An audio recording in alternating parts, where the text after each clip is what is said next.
We're going to do a real quick unboxing here. I have a shipment from Alberta that came from Tyrone, which is a Canadian Mouseman. So it's mostly colubrids. We got stuff coming to both locations. So all the animals you see here, you should see at the Cambridge store as well as the London store. So we'll go in here, take a look at this stuff real quick here.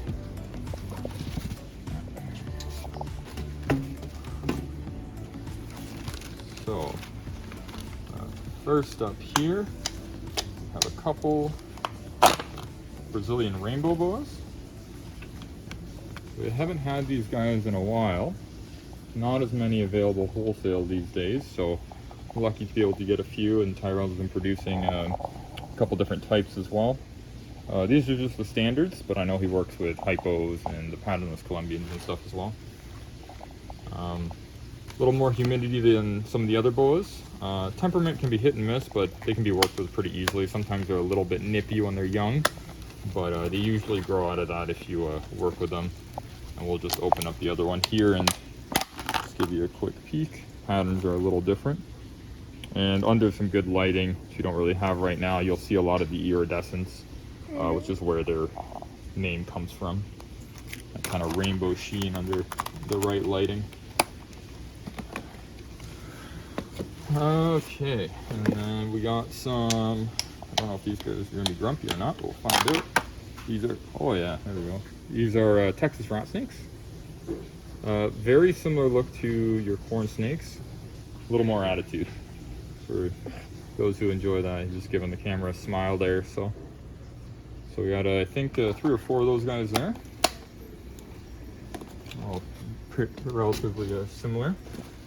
These guys, we do breed our own, but we certainly don't breed enough of them. These guys are the Mexican black king snakes. So the things with Mexican blacks is a lot of the time when they're young, they can be born with a little bit of pattern and speckling throughout, but that usually fades, and oftentimes by the time they are full grown, all of that pattern will be gone. They'll be jet black.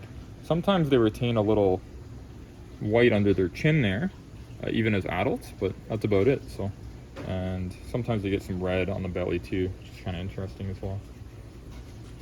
So 2 of those. I believe we have 1 or 2 that we already had in stock as well. So, and then hopefully we'll have our own babies before long as well. So 2 Mexican blacks there, and we have some corn snakes here. A couple nicer ones. So these are Ultramel charcoal, kind of a different, almost pinky purple look to them.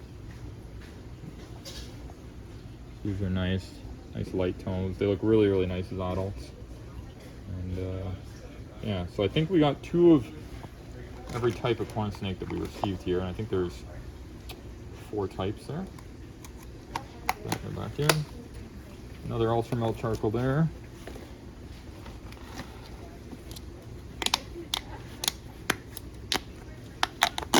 There's a Sunrise albino Testra. Very kind of similar to the albino Testras, just a little bit different color. And again, Testra is that one of the few co-dominant genes in corn snakes, and essentially what that means is if a Testra corn snake was to breed with any other corn snake, they would still produce baby Testras. It's only required for one of the parents to have that genetic in them, whereas with a lot of the other genes, they're recessive, so both parents need to have the genetic in them in order to produce it visually. So a couple of those. I'll show this one because they do have some variation. Sometimes you get a little more white in them. That one, see on the back end there, has more white than red than the other species had. This is a little more of a simple one, but still a really nice snake. These are little caramel stripes. So the caramel, you kind of, when they're born, they have a lot more of it towards the front of their body, and as they kind of grow up, that yellow spreads throughout their body. It's a pretty clean stripe here, so.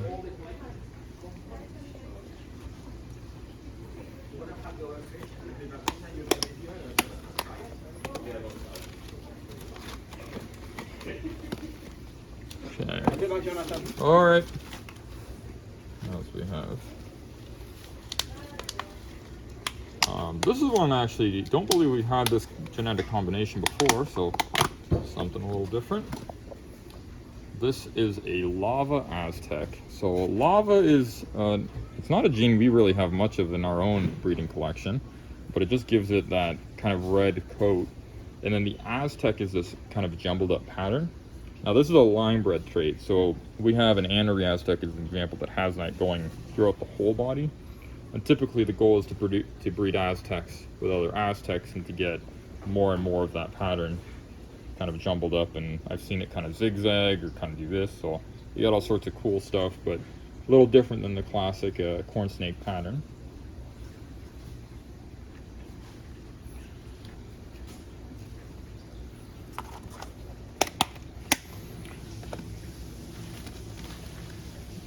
Another caramel stripe there. These guys are good size. Another one that's a little different here. We'll see what the attitude's like. So let's see, this is a southern pine snake. So pine snakes, very much like the bulls. Good size colubrid, good heavy body colubrid. A lot of personality. A little bit of attitude sometimes, but again, all snakes can be worked with to an extent, especially from a young age. So, and they have a great big head on them. It's cool.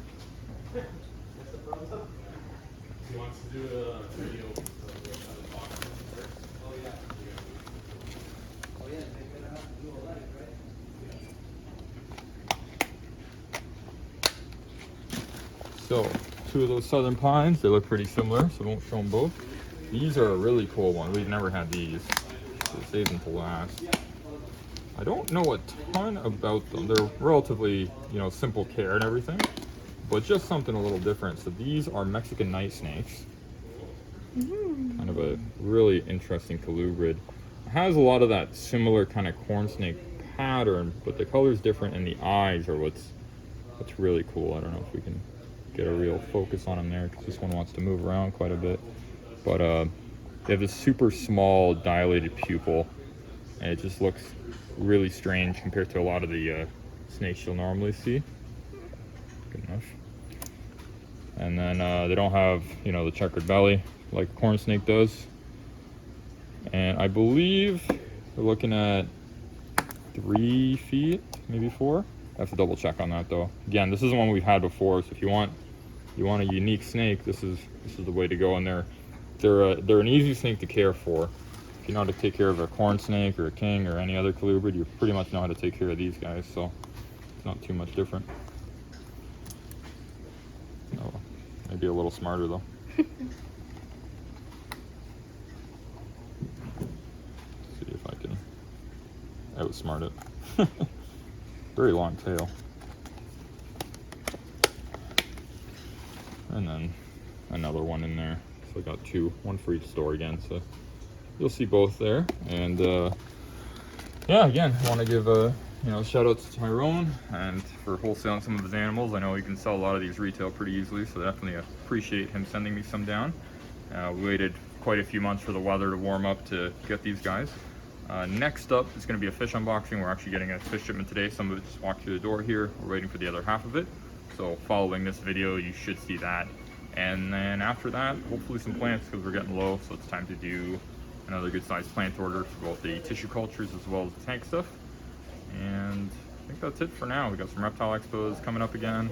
Now that the warmer weather is here, we're going to be shipping a lot more animals and reptiles and fish soon as well. So now's the time to kind of start doing orders if you've been waiting for the warmer weather. The next month here should start warming up quite a bit as we go into the spring, so it's a good time for shipping animals.